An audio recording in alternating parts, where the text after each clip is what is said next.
Danny, so great to have you on the podcast. How are you doing today? Real good. It's good to be here. I'm excited to have you. It's your first time ever being on the show. So what I usually like to do with first-time guests is if you could tell the audience a little bit about yourself and your company, and then we will go into our conversation today. Sure. I'm Danny Shader. I'm the founder and CEO of PayNearMe, and we are the creators of Payment Experience Management, which I'm sure we'll talk about at length. So let's talk a little bit about like a question I usually ask many guests is you're walking down the street. Let's say you had a Pay Near Me t-shirt on or some sweatshirt, right, with the logo, and you gave me the tagline, but let's say we always run into some people, right, that keep asking me, oh, that's interesting, and keep asking you question after question. Give me that kind of full breakdown for the very interested person that wants to learn more about Pay Near Me. Yeah, actually, I like the way you put that. So we do what we call Payment Experience Management, and that's managing everything about how our clients, who are typically billers, collect and disperse payments from their consumers. And we're doing that with the objective of one thing, which is driving down the total cost of payment acceptance. So most people tend to think about the cost of payments as like the cost of processing, and turns out that's not what matters at all. Though that's basis points. The real money is in what happens if a person doesn't pay. Like that's incredibly expensive to a biller. Also, for the costs of interacting with three constituencies, obviously that consumer making a payment, the customer service agent who's maybe supporting them or contacting them if they didn't make a payment, and people on the back office, right, who are reconciling and settling all the payments. When something doesn't go right, that's where all the money is. And if you can sort of make sure that everything goes right, and if something goes wrong, make sure it's managed as easily as possible, you can dramatically improve the economics of payment acceptance or reduce the total cost of payment acceptance. And that is, I would say it's not something that people light up about when I'm at a cocktail party, but if you're the person responsible for the income statement of your company, you care a lot about this if you're a biller. Let's talk about worst case scenario, someone not using Pay Near Me. What does that worst case scenario look like? Well, I'm just going to guess that you got a bill on your desk right now. Maybe it's from a medical company or something else. It's probably some $30 copay or something. And I bet they didn't make it very easy for you to pay. And I'll bet as a practical matter, you never pay that bill. So that's bad. The other one that's bad is you do go to pay, and then maybe you don't have sufficient funds in your account, and now you're bouncing, and that's costing a lot of money to the person you're billing. I mean, there's just an incredible amount of money in the go wrong case, and it's something nobody ever thinks about. Let's just talk about this thing about payment experience management. Right now, consumers absolutely expect a phenomenal payment experience when they're doing a commerce transaction, right? You expect the experience when you check out of Amazon to be really seamless. When you take Uber, you expect it to be seamless. I'm willing to bet that when you go to pay your bill or your toll or repay your auto loan, you're not expecting that experience to be great, right? We've sort of, as a populace, sort of have this idea that if we're doing commerce, it should be great. If we're not doing commerce, it should suck. And frankly, if you can make the not suck thing great, that's got huge economic upside because there's literally trillions of dollars spent in billing. And if you think about this for a second, in commerce, if you don't make the payment, they're not going to ship you the good. But in billing, they've already delivered the good. They've already incurred the expense, and now they just want to get repaid. And if they don't let you repay it, that's loss, right? So you want to make sure that goes smoothly. Let's talk a little bit about some of the billers then that continue to not make it easy. That doesn't even the logic behind that. It's like you already provided a service, you Right. want people to pay you. Why would you not like why wouldn't that experience be perfect or as easy as possible for you to get paid? Because it seems like I could go up on the street right now, walk down, meet 50 people, and pretty much everyone would have a negative experience with some bill that they had, right? That it was not easy to pay. And so why does that still, I know it can happen less and less, but why is that No, even a thing? it happens all the time.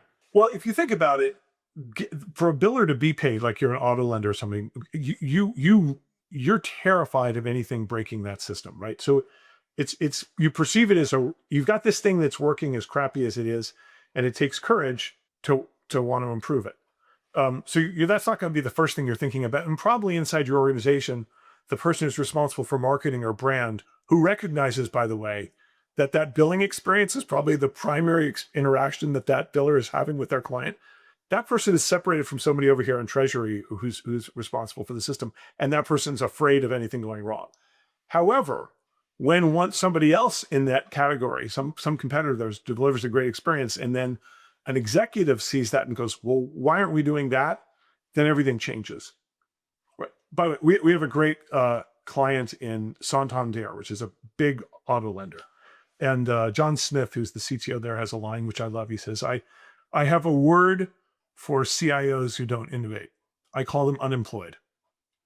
And I think that's increasingly true, right? When execs see that there's a better way and the company's not doing it, there's a lot of pressure to do it. And then, of course, if they know that this other vendor, this other competitor over was using PayNearMe and they know it's successful, then we become trusted. They're willing to take that risk of it getting involved in the system. And then, as Don would also say, you need to have executive sponsorship all the way through that transition process. But once you do it, the benefits are massive, right? It's if you think about those savings on a monthly basis to the biller, that's an annuity of savings that never ends, assuming that, you know, we keep doing a good job for them, which we will. And Danny, before we started recording, you and I were chatting a little bit about when these billers have a poor process to Yeah. collect the money they're owed. Sometimes it can even feel like it's such a bad process, it almost feels like a scam. And they're not trying to scam you; they're just trying to get paid because they do it so poorly. So that's a probably maybe a newer problem because we are getting a bunch of People worry about phishing. time. Right. Yeah. Right. So Yeah. So yeah, we'd love to hear your thoughts. if somebody gives you a phishing attempt, they want to extract account credentials from you, right? They want to extract payment information.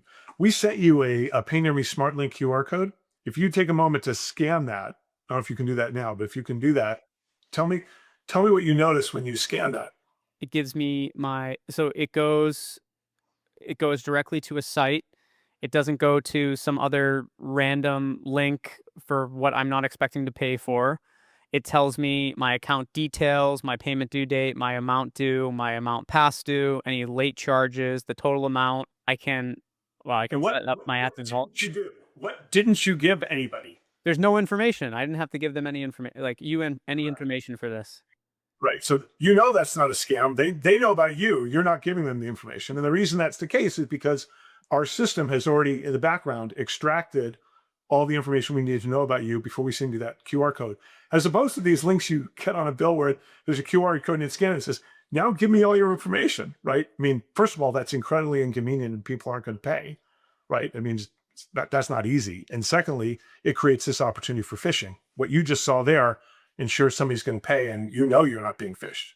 Yeah, I mean, some of the phishing attempts too are like, "You owe us this. Did you pay yet?" Yeah, yeah, exactly. Exactly. Wild.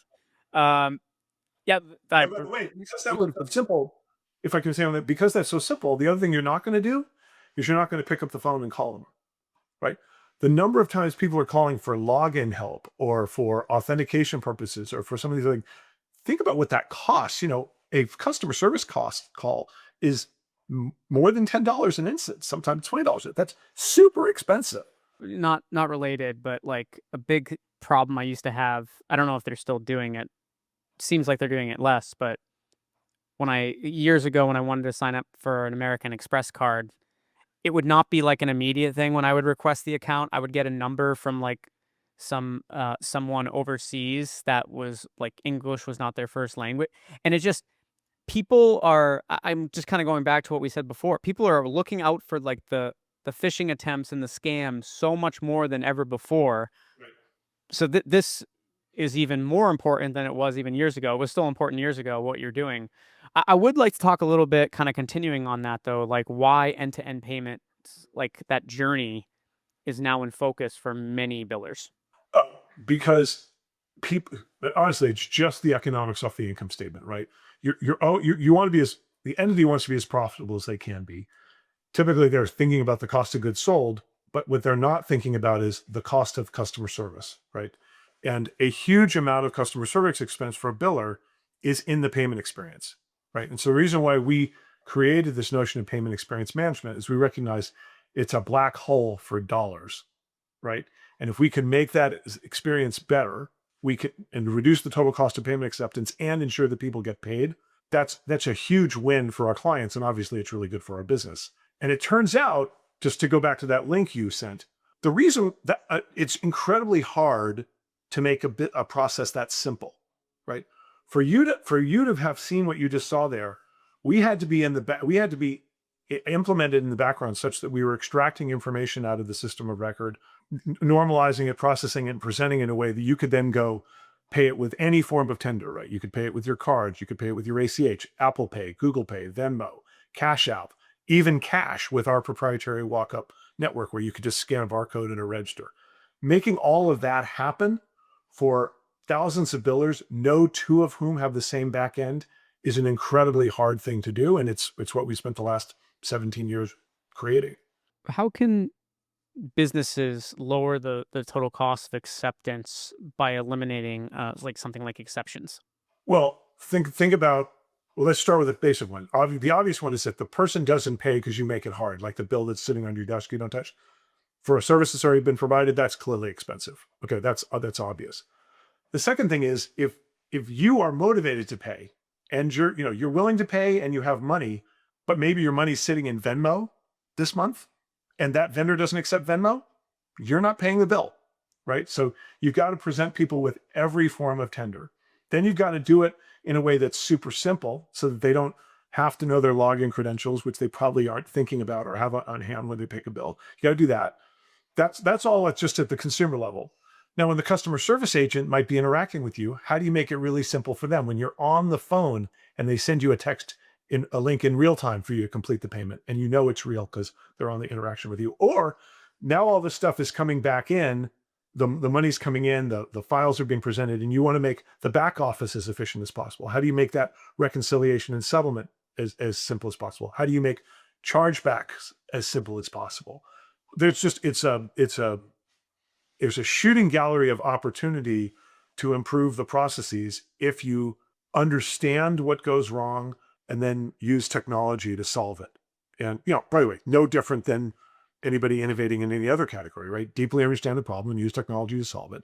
And, most people want to self-serve if you can make it incredibly simple for them to do so. We kind of hit on this a little bit earlier, Danny.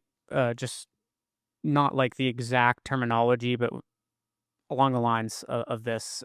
Talk about how the payment experience is that final moment of brand reputation. Oh, sure. Yeah, yeah.